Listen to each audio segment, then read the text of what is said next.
Hello, everybody, and welcome back to the It's Pizza Time podcast. I'm your host, Indigo. Today I'm joined by my co-host, Victor. Hello. And our very special guest, Lektrique.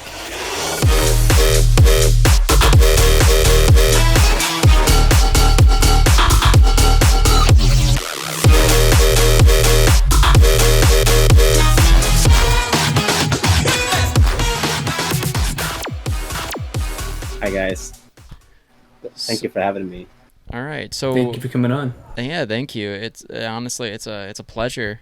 So for anybody who doesn't really know who or what Lektrique is, would you like to, I guess, summarize who and what you do? So Lektrique is my heavy bass, electro house, dubstep, any bass music subgenre project that I've been doing for the last it's been 15 years now. That makes me feel really old. But yeah, I've been doing this for 15 years. The last 10 of them, I've been with Cannibalen Record. You might know Cannibalen from Black Tiger, Sex Machine, Kaiwashi, Apache, Dabin, and a few more. They've all been we kind of started the label together as a family, but grown our own separate ways since. Yeah. Kind of met each other in Montreal, where I was living at the time for studies, and then now I'm living in Los Angeles, mostly for music reasons, because I'm Belgian originally. I lived in Belgium for the first 20 years of my life, then moved to Montreal to study. Went back for 3 years after my visa expired from those studies, even though I definitely would have wanted to stay. Fuck you, Canada. And then now I am back in North America for touring, although there hasn't been much of that in the last year. Yeah. Right. Yeah. For obvious reasons. Yeah. I don't really think we need to explain the fact that the whole world is, under strict, lockdown. Pause. Yeah. So I guess I'll just mosey you right on into the first question that we have for everybody on this show, being, what is your favorite kind of pizza? Ooh, the spicy kind. The last pizza I had was what was it called? Usually it's this mix either towards pepperoni, or although I've been trying to eat more vegan in the last few months. I'm making conscious decisions, trying to stay away from buying meat and adding to the problem. But I had this amazing spicy vegan pizza, and I don't remember what it was called, but let's just go with the spicy kind with lots of peppers. And so you enjoy spicy toppings rather than spicy sauce? Both if you can. All right. Yeah, it's understandable. Yeah, I don't think I've really had that. I don't really think I've tried a spicy pizza. I don't think I've ever been to a place it's that just offers so that. rewarding to me, because the spice level with at least if it's really good dough, it's just, they complement each other so well. It's almost like eating just bread with sauce. I mean, that's pizza. Yeah. It's, I was about to say that is basically what pizza is. So yeah. But yeah, that doesn't sound too bad. It's like a spicy sandwich, I guess, but it isn't. Yeah, and you can, there's lots of room for variation within that. More Italian kind, more Greek kind of toppings. That really depends on my mood. As long as it's spicy, I'm happy. Yeah. Okay, that's understandable. I gotcha.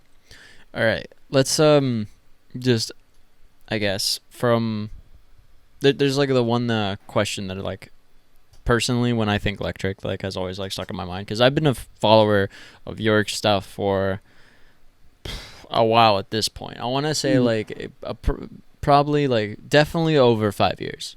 I know that for a fact. But thanks for sticking with, man. Absolutely, man. I've been around the scene for a while, so your name has definitely been there for a long time.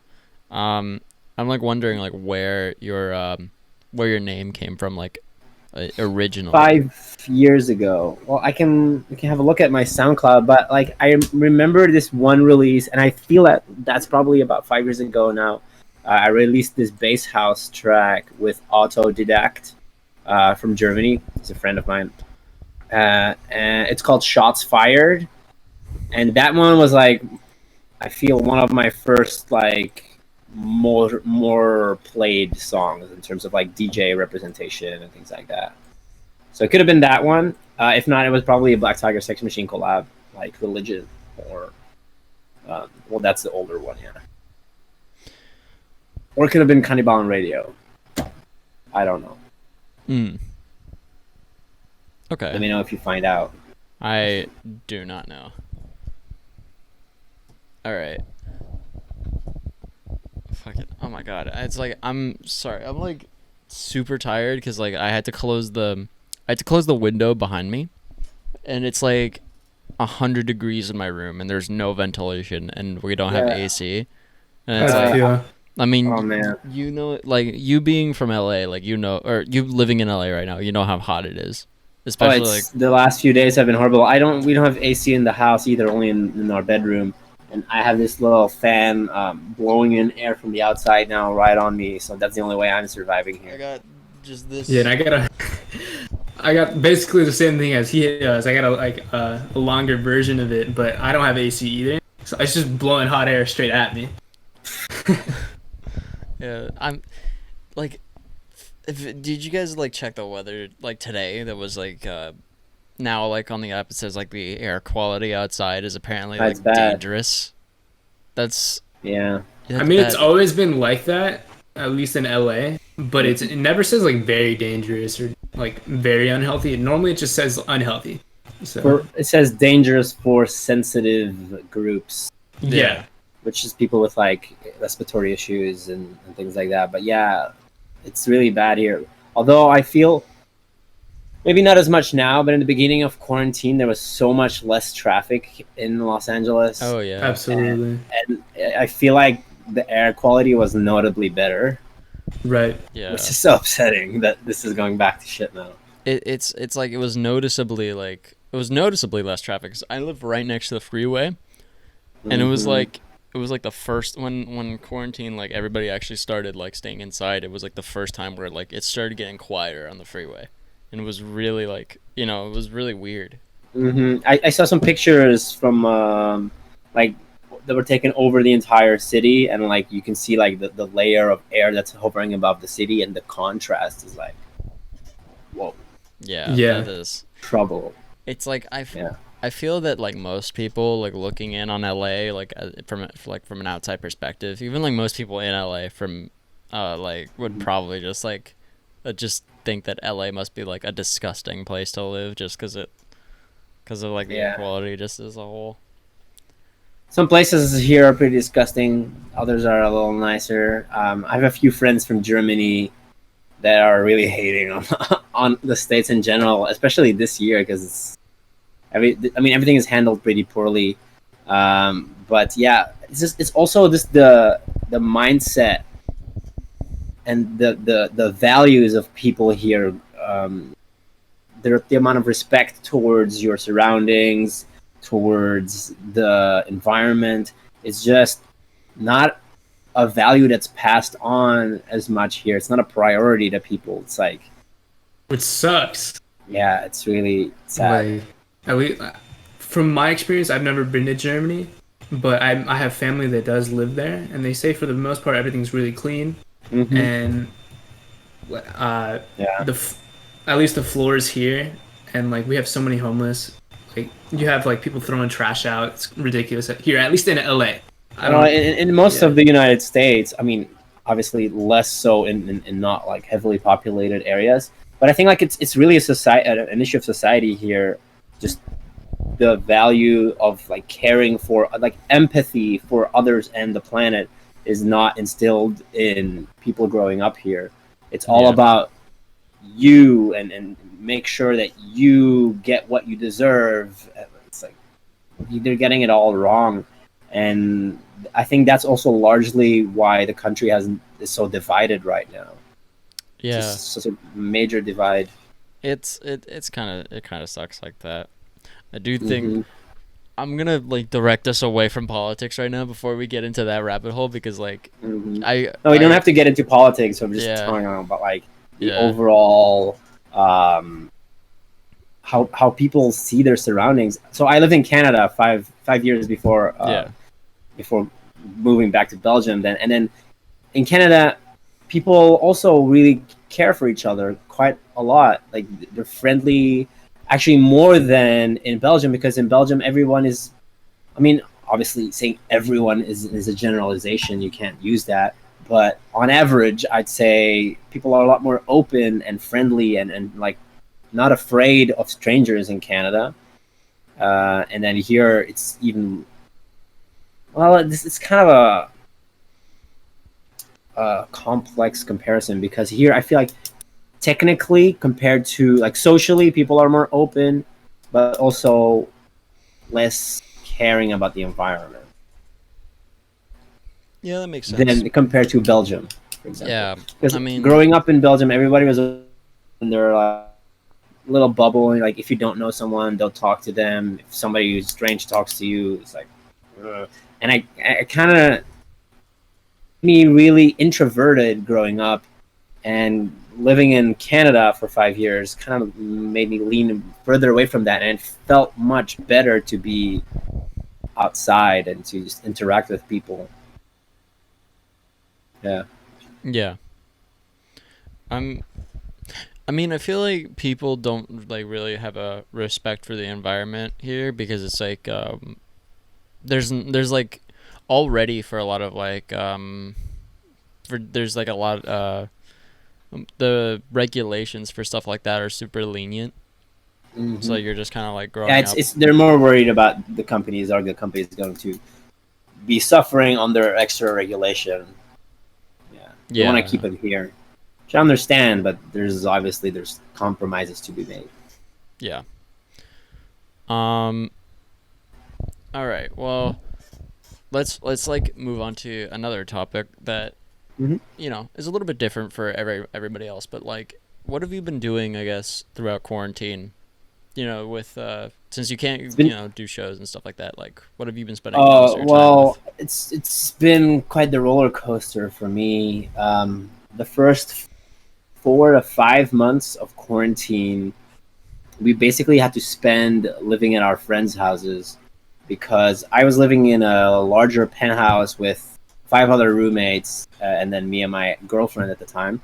Um, and she's immune compromised, and we weren't going to take any unnecessary risks. And two of our roommates at the time were working in restaurants and bars, and they weren't really seeing things as we were. They weren't really taking things seriously. They were having friends over. Some of those friends got COVID and then came over after they got better. And like, this is not a safe environment for me or her to be in. If I get it and I pass it on to her, it could mean that she, for the rest of her life, is going to be dealing with like chronic illness and some other side effects of the disease, which by the way most people are not talking about. They're all like talking about, is it going to kill me or not like how is the rest of my life going to look like after experiencing this. And I have like talked to multiple of our friends um, that know people that have gotten it, and that just after 2 months 3 months still struggle to like get back to their norm, like how they were feeling priorly. It is, it's such a hit to your immune system and to your respiratory system. So we just wanted to make sure that we were taking all no unnecessary risks and taking all precautions. So we were staying with our friends. They were gracious enough to let us stay with them. They, obviously, I love them for this. They kind of saved our lives in this way. And at the time, I was looking for alternatives to, make ends meet, and I started looking towards teaching people or teach like passing my knowledge on, giving back to the electronic music scene that I love so greatly. So I figured what better way to do, and also for me as a person and my personality, I really like helping people. It feels very rewarding to me. It's like it brings me a lot of joy, and if I can also like sustain myself financially through that, then that's like win-win for me. So for the last probably 4 of the 6 months now, I've been teaching people almost every day. I do one-on-one sessions through Zoom. People that want to learn about music production, mixing, mastering. I've been teaching through the Fire Society as well. I don't know if you're familiar with them. No. So it's this platform with they have about 30 or so teachers now, and it's all established bass producers. Let me have a quick look. I want to tell you some other people that are on there. They have quite an impressive roster. They got Must Die, Heckler, Tynan, Ray Volpe, Fox Stevenson, G-Rex, Botclat, Code Pandorum, Dr. Ozzy, Taiki Nulai. I mean, the list goes on. Leotrix, Quix, Tisoki, Squanto. It's like a lot of bass producers, right? And they set up this like weekly schedule where these producers give it's like a roster for feedback. So everyone does a 2-hour slot, and it's like spread out through the week. And whoever has a subscription to the platform can submit their music to any of the teachers, and then it's just like a live stream where I import them all and I give my feedback. I help people improve the tracks that they have, either on a mixing focus or about music composition, whatever you're looking for. It's live, so you can like interact at the same time.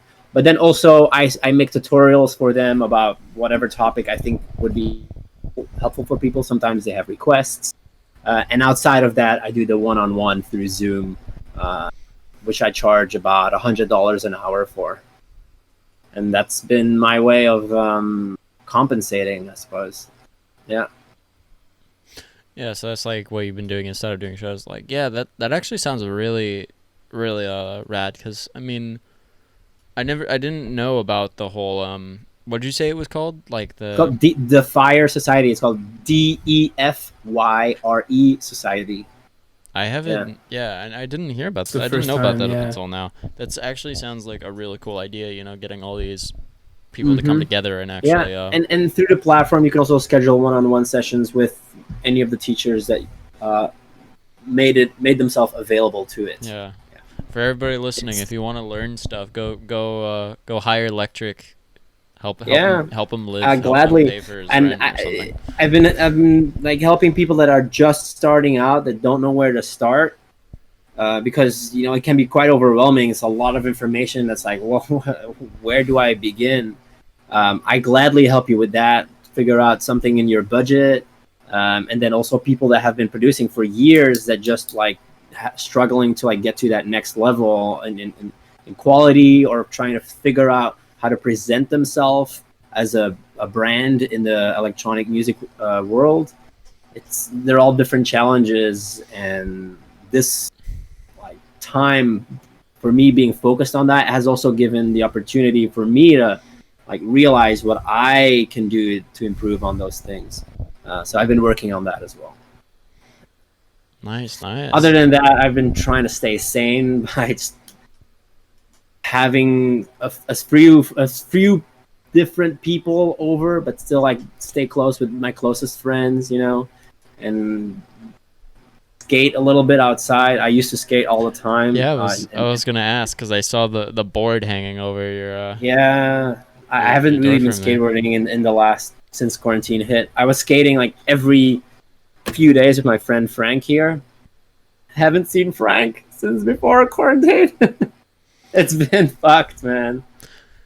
Yeah. It's just like very like it's a really like weird situation because I mean I'm not immune compromised, so but I still try to stay inside as much as I can because I don't know, like I still don't like want to take fucking unnecessary risks. yeah, exactly. And it's like looking back at it, I don't think I've been inside this much since I was like a freshman in high school or something like that, when I was like just when I just didn't have any friends and like just only stayed to myself.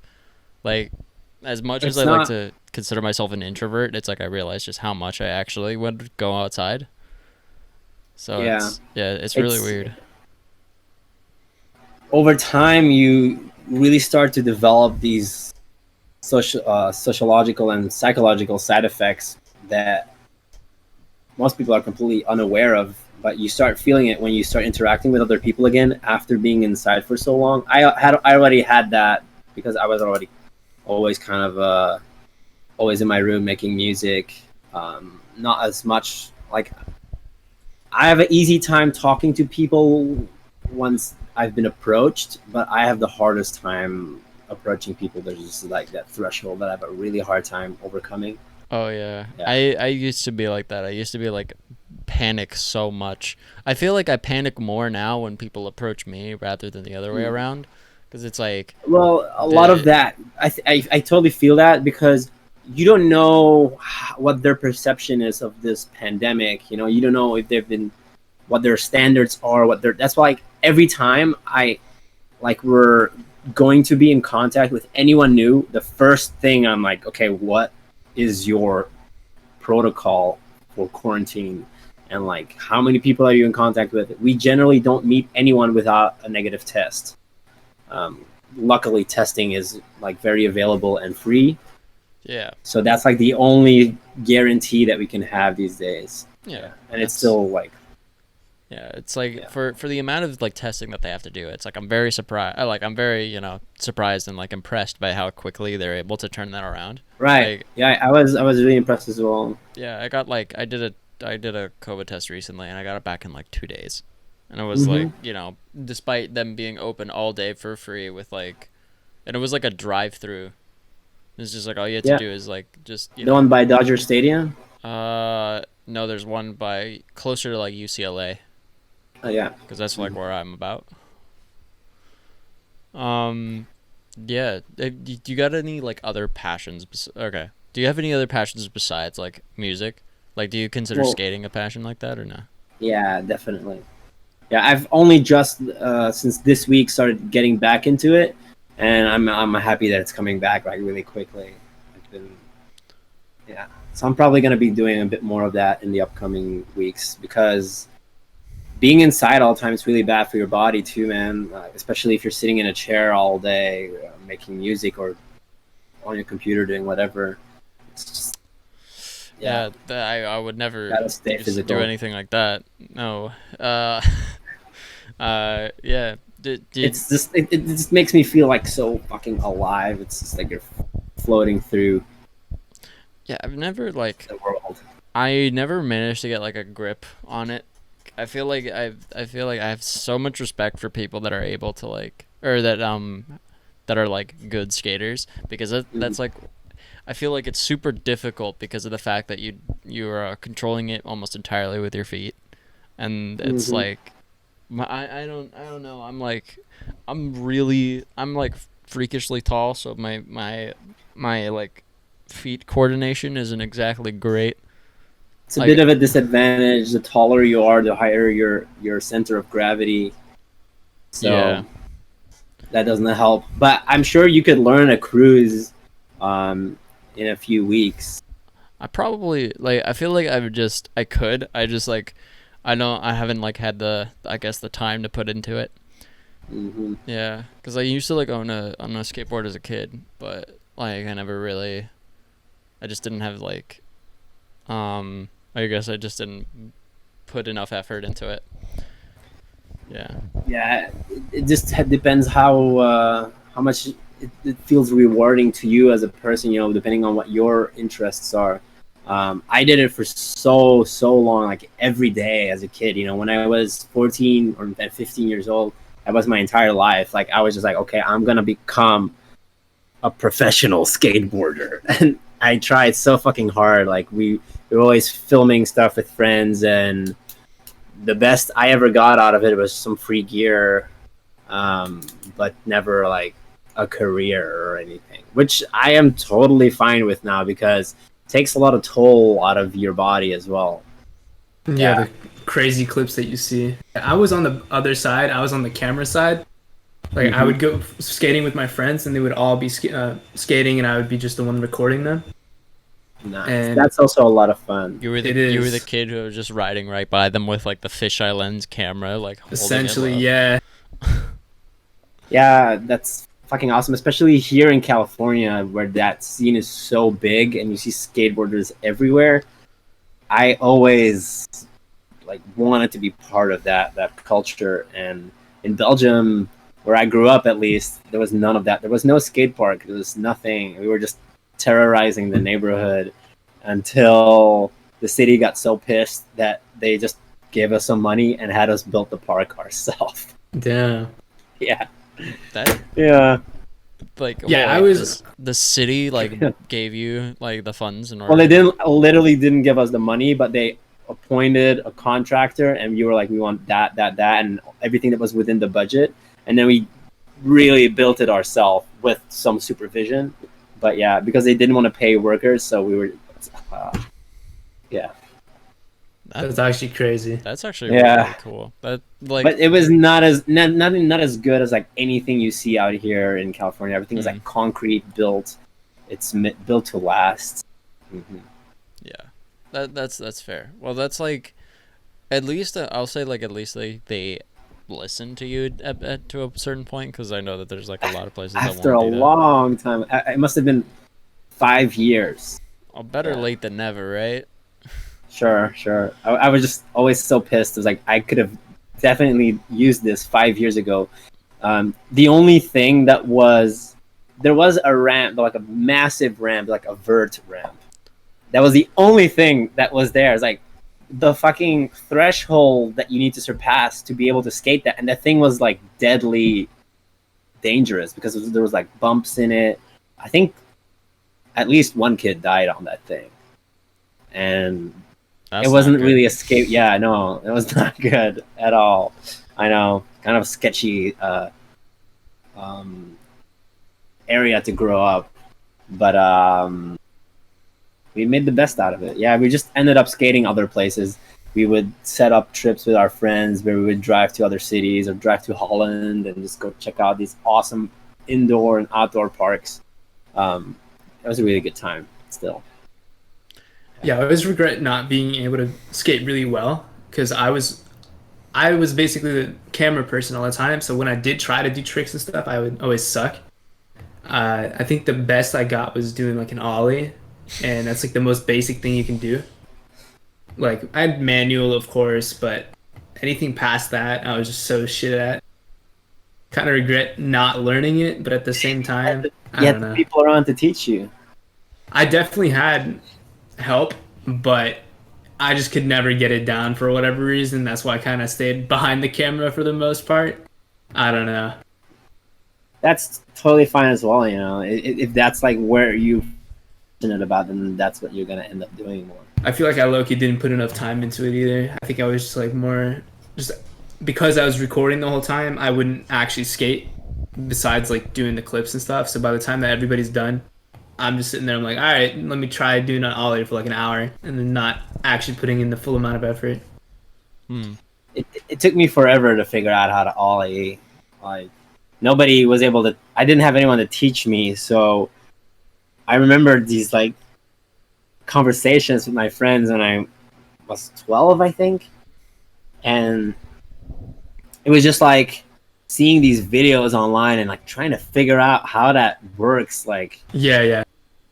That's how it was for me because I didn't really get that much help from my friends, and if I did, it was like very basic. They were just like, "Oh, you just do it like this," and then they would just do it perfectly, and I'm just like, "I don't know what you just did." yeah, So I would try to watch these videos, and I would have no clue. And like a lot of them are low quality. This is like back in the day where YouTube was like really just starting. So exactly. Yeah, Uh, I always found it like impressive because like I never like actually I was more like of an introvert, so I never actually went out to skate, especially because I at the time I don't think I had like any friends that would go skating with me. So I played a lot of like Tony Hawk Pro Skater and skate games. That was pretty much like my that was pretty much like my main experience with it. And I was like, this is fucking Very awesome. realistic. Like I wish I was like, this is cool. I wish I could do this in real life. Obviously, like Anybody could do what they were doing on Tony Hawk Pro Skater. that's fair, but because it was like very, like you said, very realistic in air quotes. But yeah, it's like I feel like it's like one of those things where like a lot of kids like kind of aspire to be. It's like it's one of those it's like one of the first like jobs that isn't that like you I guess you get introduced to that isn't like that like previous generations wouldn't consider like a real job, quote unquote. But like it's still like you want to do it. Because they're jealous. Yeah, exactly. It's like There's like a whole stigma around it too. Mm-hmm. Like skateboarding is like rebellious and stuff, so you'd have like people telling And then you I not to do it. And then I went from that to making music, which is the same fucking thing to my parents. At least they were rather supportive, more supportive of music than they were of skateboarding. Although I'm not saying they weren't supportive of me skateboarding. Like they let me do whatever I wanted skateboarding wise. But still, like, but they were a lot probably... of people were like, "What are you doing with your life?" Yeah, I feel like it's harder to crack into skateboarding than it is music, because like skateboarding, you got to be really, really good and possibly get on a team, and maybe you need to be somewhere where there is going to be an interest for you to represent them, and where there is no market, there is not real use for you like representing anything. The companies aren't going to benefit from it. While here, there's so many people watching skateboarders because they're aspiring to be professional skateboarders as well. So if you can like be sponsored in a smaller city here, I think it's a much more likely scenario. Yeah, definitely here. But just overall, as a whole, I guess, job space, it's kind of difficult. Yeah. Because you got to grind for it. You got to be really good. And like, go for like it. compared to like especially with when you want to pursue a career path that involves like a sport, or at least like a skill, like whether it be or sports or like even like esports, for example, you can it requires like you have to already to be even like eligible to like compete and like to be able to like do this for a living. You have to be like at a certain like at an overwhelming skill level, right? While like and have the network. I feel like music is like less so, because like yes, you have to be good at music, but it's like since music is also very subjective, it's very much like there's like I guess an easier like entry level for getting like somewhere with music, because maybe it's like it's also a lot of like nobody really knows what they're doing in music, so you could just like fuck around and like maybe you just make something that sounds really cool. Then you have so many different genres, and there's already like a massive establishment behind music, and it's been going on for centuries, while like skateboarding is, or at least within the past like 100 years, it's been really developed up until this point. Well, I would say before the 90s, it was very hard to like get your musical career off the floor, because you would be completely dependent on a studio picking you up or being willing to work with you to get anything recorded, because home recording was not a thing. Couldn't do that. The equipment wasn't there. Computers couldn't handle it. So as soon as that became available to everyone, everything just like... Yeah, everyone could be a musician. That's true. It's like now like not everybody owns a skateboard, but everybody owns a computer. So it's like it is very interesting now that like you can... It's super accessible.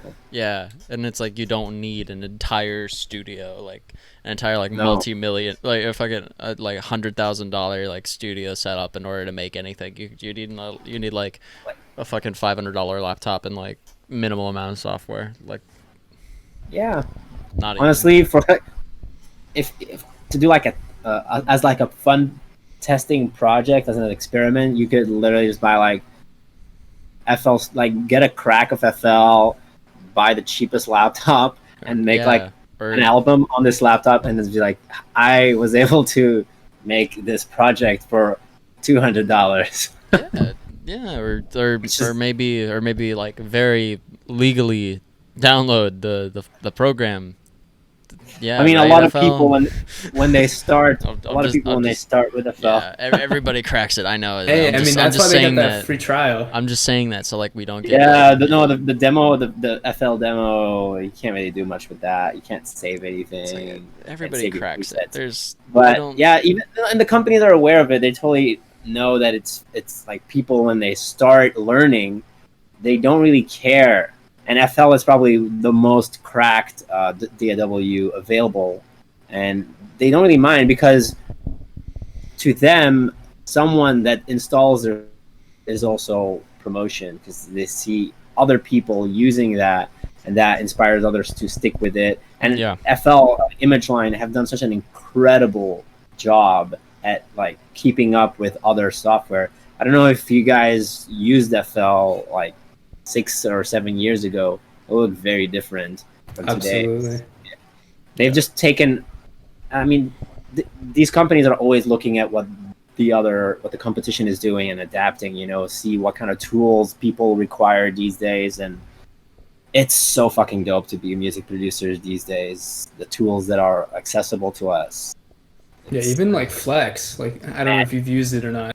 Yeah, I use Flex pretty regularly. Bro, even that is crazy. Like, oh, by the way, FL, I do own a copy, so please don't kill me. Yeah, yeah. Yep. No, I own my copy. I actually I don't mind saying that I used to have a cracked copy of FL when I started out. Yeah. As soon as I made my first release on a record label, I was like, this is it. I gotta buy it now. Yeah, I feel like Yeah. most artists do, and it is like a thing. It's like as soon as you like actually get into the game, it's like then you'll buy the DAW. But Yeah. Well, Anything yeah. before that, you're still learning. Because if you make like a multi-million-dollar release on a fucking cracked version of FL, that's like there's some grounds for like being sued there. I'm pretty sure. yeah, Yeah, that's possible. Although I'm also sure they will never do that. But by the way, also FL, if you buy your copy, you get lifetime free updates. So yeah. why would you not just buy it one time and then forever you get all the other stuff that they come out with? It's super convenient. That's why I'm also such a fan of FL. Yeah. So I take it you're an FL user and not an. No. Yes, of course. It's like no, fuck FL. Like I use Ableton to fuck I was like, I Logic, Pro Tools. I use fucking Cubase. Yeah, I use the cat keyboard. No, I've tried other DAWs. I went to school. They taught Cubase and Reason, and I've used Ableton enough to also know my way around it. I can produce on it, but I just don't like the workflow as much in Ableton and in Reason. Also, the piano roll fucking annoys me. The piano roll in FL is so dope, and like they have all of these really cool tools to interact with your MIDI. It's also, of course, it's mostly like workflow and what I'm used to, like how my brain is wired to think musically. So if I were to change over to Ableton, it would take me probably like a month or so to like really adjust all of my thinking process to be in function of that DAW. Yeah. Yeah, I guess it's like I feel like it's definitely easier to transition like to a different DAW than it is to like start with a DAW, but it's still like very different. I know like I started with FL and I transitioned over to Ableton and I started making stuff, and it's like there are stark differences. It's not very. It's also shortcuts. You're gonna Yeah. be slow for a while. Yeah, it's not like they're completely different languages, but it's like it's still No. like I want to say Everything's located somewhere. You gotta find it. yeah, You gotta know how to do everything. Yeah. it's like I like it. I guess it's like fucking like Portuguese and Spanish. It's like you could get on you could get by, but there's Yeah. still some things that you need to learn for this specific thing now. That's a pretty good comparison. Yeah, it's a similar language. Yeah. Yeah, and I came from like Logic straight to FL because I learned Logic first at school. Mhm. Like they had Logic on the computers, and I was able to learn from that. And I bought my own copy of FL because I actually genuinely wanted to become like a genuine producer. And I sat down, played with FL, and I just couldn't really wrap my head around it for the longest time until I only had FL. Because going like between DAWs is difficult. It's like if like I'm sitting at school on Logic and then I come home and then I'm on FL, it's difficult. I'm never gonna learn. So as soon as I finished school and like I had the time just to sit down and learn FL, I like it a lot better, to be honest now. But I feel like just looking at Ableton, I haven't tried it yet. I feel like it might suit me a little bit more because it's a little bit similar to Logic more. I don't know. I gotta play around with it, but I don't want to pay $750 for it yet. So. Yeah, that's yeah. And then every time they make an update, you gotta rebuy that fucking update too. Really? Yeah, yeah. Shit. It's not you pay the upgrade price. Obviously, you don't have to pay for a new copy. Yeah, of course. But yeah, it's substantial. And I mean the differences between there's this subtle pros and cons for every DAW. You know, like I think Ableton is a little bit better for like live show performances and like clip launching and overview for those kind of projects. While in FL, I'm just more a fan of their synths. Like their built-in synths are fucking awesome, and I like the fact that that FL has made their focus is on user preference.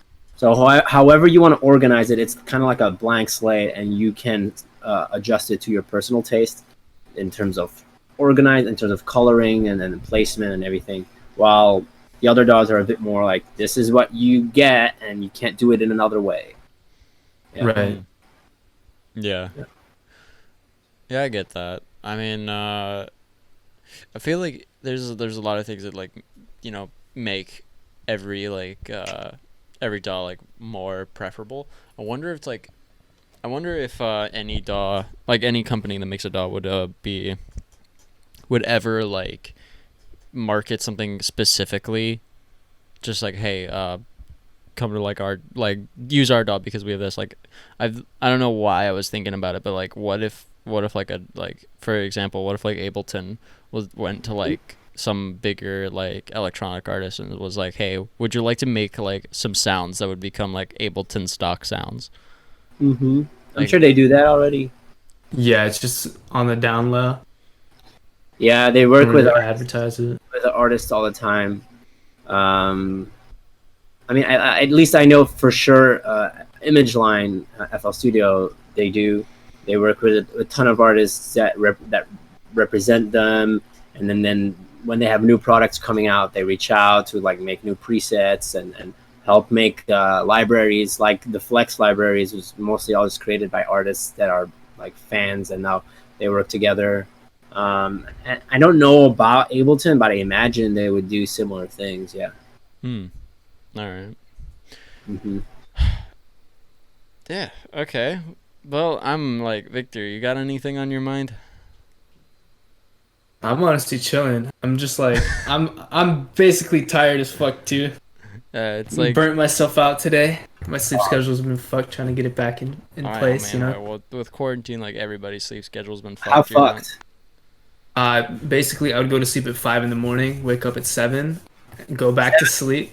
Yeah, because I had Wait, go to sleep at 5, wake up at 7. yes, because I have shit to do at 7, and then I would be up for maybe 3 hours, and then go back to sleep, wake up at like 3 or 4, and then feel like shit. So like Yeah. I've been trying to flip it back. So for the past 2 nights, I have been sleeping normally, but it's taking a massive toll on me. Like I'm tired as fuck right now. It's like jet lag essentially. Absolutely. Yeah, on the same schedule, but more consistently. Like going to sleep at 5, waking up at noon. That's been my schedule for the last as long as I can remember, pretty much. I feel that. Yeah. I've been trying to push my schedule back because there was like a point where I was going to sleep at like 9 in the morning and waking up at like 5, 6 in the afternoon. Yeah, and then you get to see the sunset, and you're just like, shit, I'm such a piece of shit. I wake up and I see the sun on the horizon. I'm like, it's morning. Fuck. Wait, no, it's the opposite of that.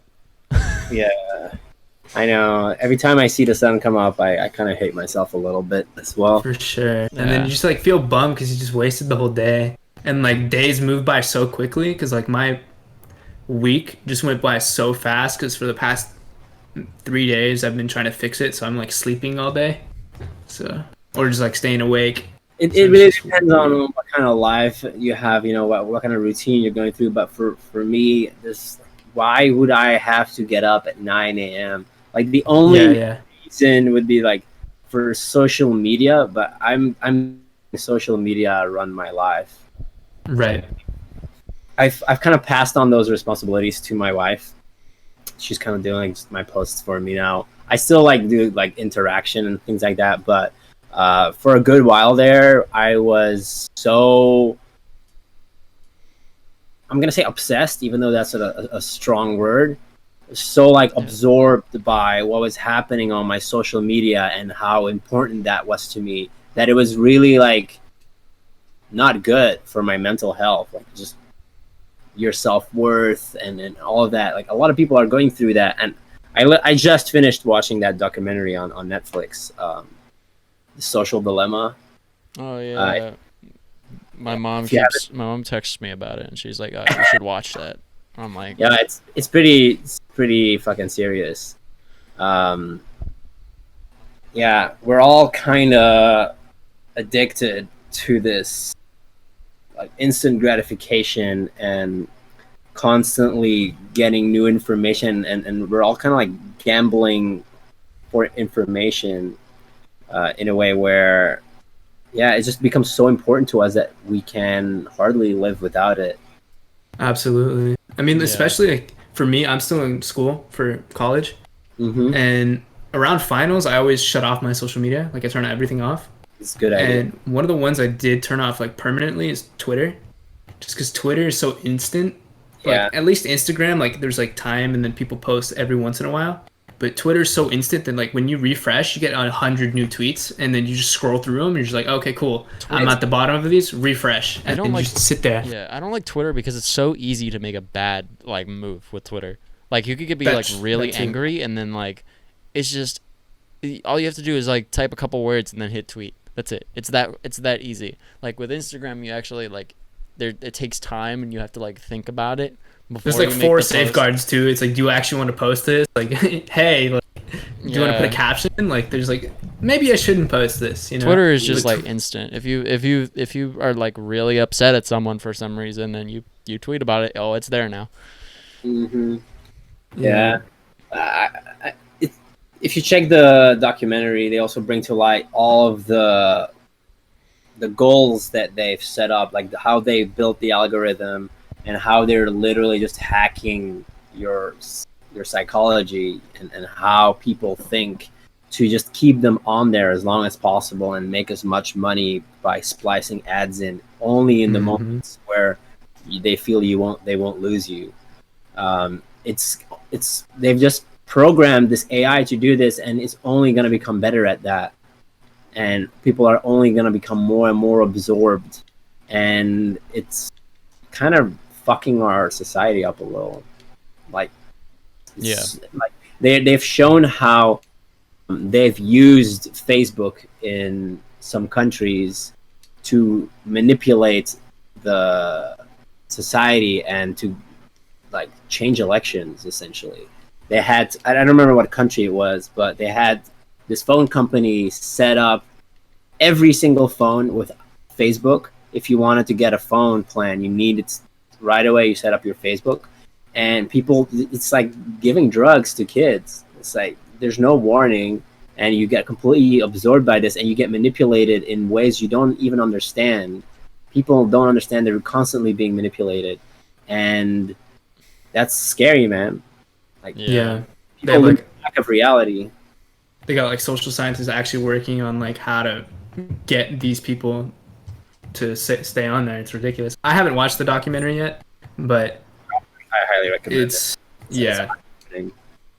And people are get addicted to likes too, and it's like if I don't get a certain amount of likes, people won't like me. And like it's crazy. Yeah, and the thing is, they are constantly adjusting the amount of likes that you're gonna get so that you'll spend more time on it. If they feel like you care less or that you are not as active, chances are they're just gonna show it to more people so that you'll be like, oh, I got a lot of likes on this, I should probably post more. Right. It's these kind of like tactics that they're constantly using to like make you spend more time on it. And yeah, there needs to be legislation that prevents companies from taking any data they want. And if they are allowed to take data, there should be heavily taxed on that. Like, people should basically be paid for the data that you give the companies. Right. I've seen there's some companies that are working on that, like working on making that law so that you're more in control and you're aware of what you're passing along and you do get compensated for it. But I don't know if that's coming anytime soon. I feel like that's gonna be shut down so quick. I feel like once at least like our generation or people who are more familiar with technology get in power, I feel like maybe that will be something then. But have you seen the stuff with like Mark Zuckerberg where he would go in front and people are like in front of the courts and they would be like, yo, are you guys Google or like are you with Google? Like they have no clue what's going on. It's like it's growing, it's changing so quickly that I mean, here especially in the United States, but it's everywhere pretty much, that the people that are in control, they're not really up to date with what's going on. They're like strangers to their own society, you know? Right. Yeah. Yeah, it just sucks because like at least like I clearly don't know what dating like it was before social media, but I would imagine it would be a lot better because it's more actually social. Yeah. Now it's like you have to have a whole Tinder bio. And I personally don't use Tinder or any dating apps at all. I like to keep it more natural. But now it's like it's a must. Like all my friends are on it. They're just like, yeah, like I'm texting like 7 different people right now. I'm like, what the? That's crazy. Like, why? I think that's dangerous also for kids that are growing up and they are experiencing their first like emotional, like sexual experiences for the first time with someone new. There's no emotional connection there. They're basically prone to become like pedophiles or like just completely misrepresent that that connection between emotions and sex. And as you age, that could be like they can get completely off the rails. It's fucked up, man. It's really it's a game. Genuinely, like Tinder and all that stuff is the game. It's just like how many people can I get to like me? Yeah, it's really weird. Like I've talked about like Tinder with same thing about porn, by the way. Oh yeah, that's a weird instant gratification. There you go. I mean, if you want something bad, you can search it. There you go. Dude, it's like it's very interesting also. Like I've talked with Tinder like with like girls who use Tinder, and a lot of them, they view it like they don't even actually view it, at least recently. I don't even know if it was like this before, but I'm pretty sure it was. But a lot of them, like, they don't even view it as like a genuine place to meet someone. They're just kind of there like to play it as a game and to like fuck with people like sometimes. Like just to see like all these desperate like, you know, dudes. And it's a lot of girls use it to funnel attention towards their social media profiles. Yeah, but like guys do that too, and it's like equally like stupid. It's I like, know. I'm not saying there's only. Oh yeah. I know, but it's like it's so weird. Just like how I'm pretty sure the intention or like the idea behind like these dating apps is like it's a smart idea, but it's like it's putting it into practice and like kind of just you know, it's not exactly the greatest They thing. weren't designed to keep in like they weren't designed to also keep our sanity and like to kind of like be careful with what the side effects would be to people using this a lot, and to a whole society adapting towards this new way of thinking and a new way of meeting people. It was not designed for that, and No, we're I Yeah. just slow want more people to use it.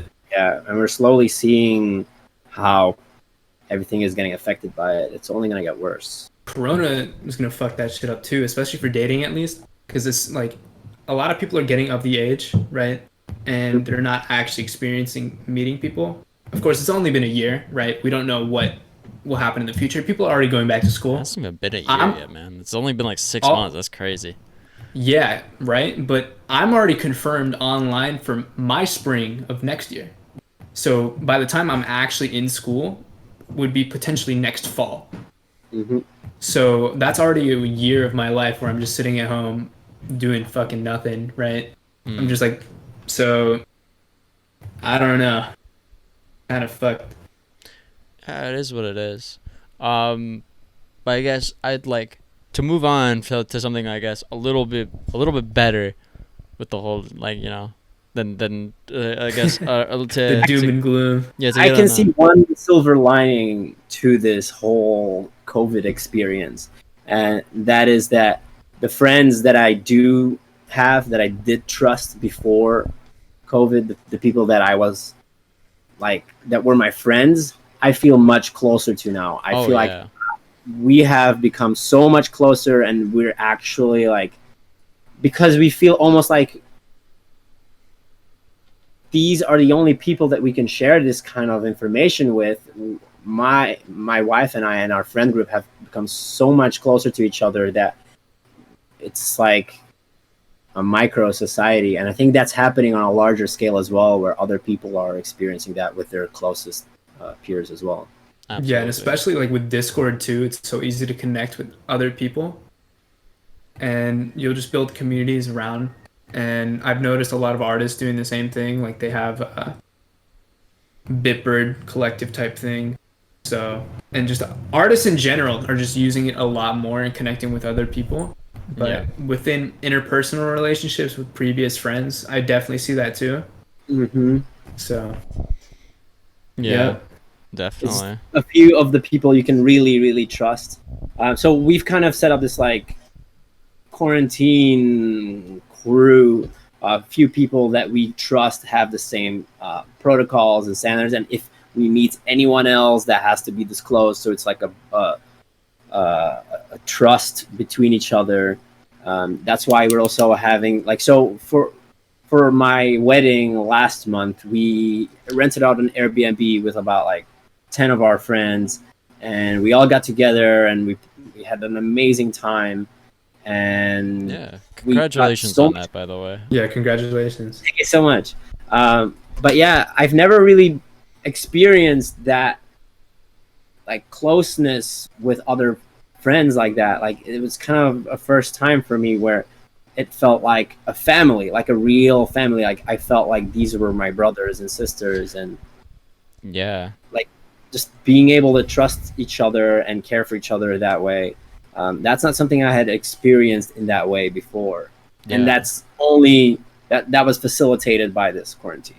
Yeah, you Yeah. definitely grow a lot closer to the people that like you stay in contact with, but you also like kind of learn who you're actually not as good of like friends with because like, you know, everybody's inside all the time and everybody's like, you know, mostly active online and if now they still don't have the time to like shoot you a message or say anything, it's like man, it's like they're This really Everybody's on their phone, fam. Come on.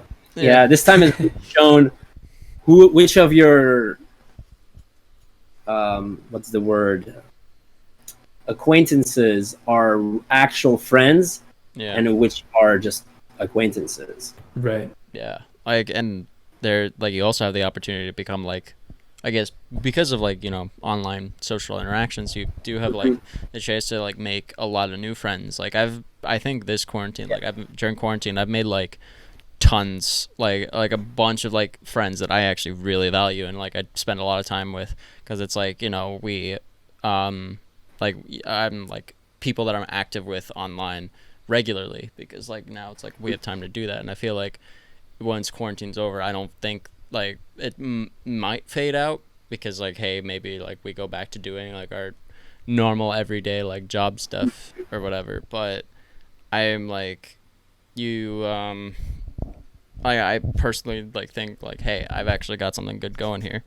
You know, they're taking the time out of their day to like chill out with me. Likewise, the other way around. Mm-hmm. Yeah, and get to know each other, and like what's been bothering you. And I mean, a lot of people are also forced to look inward now. You get to spend a lot of time by yourself, and you get to you have to figure out all these fears and desires and everything that has been driving you. I think, especially, I mean, in my experience here with my friends, that has been like a very popular topic. A lot of people are dealing with previously unfamiliar trauma from their past, and that is now finally like manifesting itself, and like they are going through that, and being able to talk about that and rationalize it, and yeah, just share it with people you can trust. That's so helpful, and it's such an enriching experience where it can literally change your life. It can make you so much more of a aware person. Yeah. Yeah, you can definitely use the time for growth as well. At least for me, like I've been trying to read a lot more books and just like work out more at home. Because previously, like I did jujitsu, but as soon as that quarantine hit, you can't go. So it's like my crutch was basically jujitsu for working out, and then now I got some dumbbells and stuff. We're just working out at home, but it was a lot of like motivation and like I guess self motivation to like actually sit down and do it. Because at first, like everybody's like, "Shit, what are we gonna do?" It's all like, "Well, we're just gonna be sitting at home, just doing nothing, essentially." And I just really had to find it within myself to like sit down and be like, you know what, I'm gonna make this a positive thing rather than just a negative thing and just not do anything. And then I'm the type of person where I want to create content rather than consume. So I feel like that has manifested itself as well, where through this podcast and through other things. And That's awesome. I love that. yeah, and I'm sure it's the same for a lot of other people, but I don't know. That's my little 2 cents for that. I can see that. Certainly. Definitely. Hey, I love that you guys started doing this. Which episode is this now? Like, how many episodes have you done so far? This would be the 47th. Nice. And you do one a week? Yeah, 2 a week. Wow. Congrats, Congrats, guys. Thank you. I really love the initiative, and like, I think this is gonna help people also gain, especially when we're talking quarantine and what people are doing. This helps people like gain perspective and other musicians. So you're focusing mostly on music producers. Am I correct in that? Yeah, it's our producers. Well, people just in the electronic sphere. Mm. That's kind of Yeah, like managers, photographers, just like trying to encompass the whole thing. Yeah. I love you guys for doing this. Thank you. I really appreciate it. Love you too, my guy. Fucking on that wholesome note, I think we're reaching the end of our time. So, how long is it?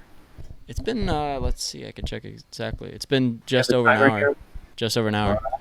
Wow. Yeah. Flew by. Yeah, time flies, man. Fucking, do you have any, I guess, final words you want to give to anybody listening? Whether it be like advice or just. I have some upcoming stuff that I wanted to let you guys know. Mm-hmm. I have a release coming up with Wednesday. Are you familiar with Wednesday? Yeah, with W E N Z. Forion's Cult. Yeah. She's awesome. I love her. But we're really releasing a track called Break on the end of this month. Towards the end of this month, you'll see like assets and promo coming for that pretty soon. And then I have another release coming up soon after that on Night Mode, and then Virtual Riot collab coming after that. So it's gonna be good alright. end of the year. Yeah. Yeah, I was like, I mean, I did see you in Virtual Riot doing some stuff like earlier this year, so I was hoping like maybe Well, we'd get that collab. he's one of the amazing people that allowed my wife and I to stay at his house for a bit. We were friends before quarantine, but ever since quarantine hit, we've been like super good friends, and I fucking love him for giving us, like, sharing his space and allowing us to stay with them. Yeah, Could have saved our lives. I don't know. Yeah, what a great guy. So Shout out to Virtual yeah, Riot. shout out Virtual Riot. So I guess for everybody out there listening, where can they find you? Like, Spotify at Lektrique. It's mirrored, I know. no, it's not on our screen. I think it's good. Great, that's good. I just see it mirrored on my Yeah, side. for everybody listening audio, he's got a skateboard. I'm mostly active on Instagram, so for like direct messaging, things like that, I'm mostly on Instagram. Oh yeah, I know. Anybody is interested in scheduling one-on-one sessions with me to learn about music production, mixing, mastering, sound design, skateboarding. I haven't taught that yet, but I don't see why we can't give it a try. I've set up an email for it. You can hit me at professorlectric@gmail.com. Oh hell yeah, dude, that's awesome.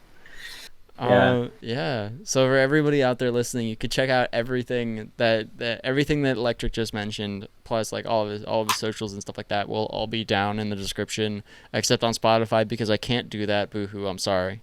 That's fine. Yeah, the Spotify you can't like link stuff apparently, which is weird.